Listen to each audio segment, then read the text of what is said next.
Donc bonjour à tous, on se retrouve pour une version corrigée de l'énoncé. Euh, et donc c'est un énoncé d'arithmétique qui est correctement le suivant.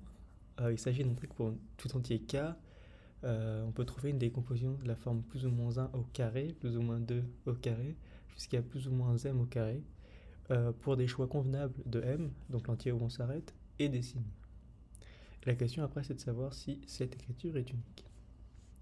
Donc je vous conseille de chercher 10-15 minutes. Si ça vous suffit pas, je vais donner une indication.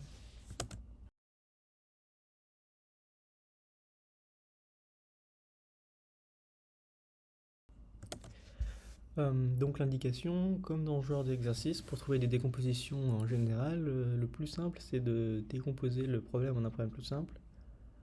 C'est-à-dire comment est-ce que vous exprimez par exemple un entier 4 comme 4 avec 4 entiers consécutifs. Parce que si vous arrivez à résoudre ce problème, en sommant des blocs de 4, vous allez obtenir tous les entiers, quitte à avoir déjà trouvé une décomposition de 1, 2 et 3. Donc il s'agit d'exprimer 4 comme la combinaison de 4 entiers consécutifs.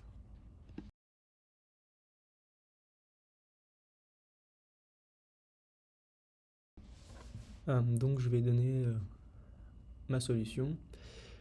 Alors, on veut que 4 entiers consécutifs donnent 4. Donc ce qui se passe, c'est qu'on voudrait des compensations parce que les carrés sont très grands et on tend vers l'infini quand n tend vers l'infini. Donc on commence par soustraire 2 carrés consécutifs, n plus 1 au carré moins n au carré, et ça donne 2n plus 1. Donc ça dépend encore de n et c'est un peu trop grand. Mais on a dit qu'on voulait utiliser 4 entiers consécutifs. Donc l'idée naturelle maintenant, c'est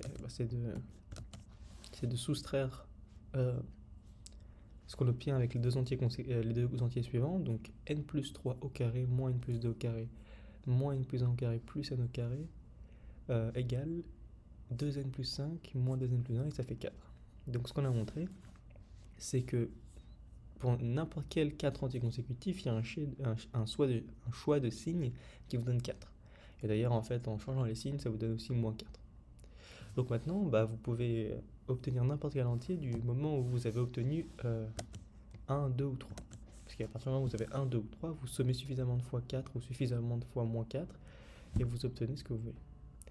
Ok, et donc du coup, qu'est-ce qui se passe Il faut vite trouver des compositions de 1, 2 et 3. Donc 1 et 3 c'est facile, 1 c'est juste 1 au carré, 3 c'est 2 au carré moins 1 au carré, et 2 il faut aller jusqu'au 4, mais c'est moins 1, moins 2 au carré, moins 3 au carré, plus 4 au carré. Et donc vous obtenez par récurrence, par exemple, l'existence d'une décomposition pour tout entier.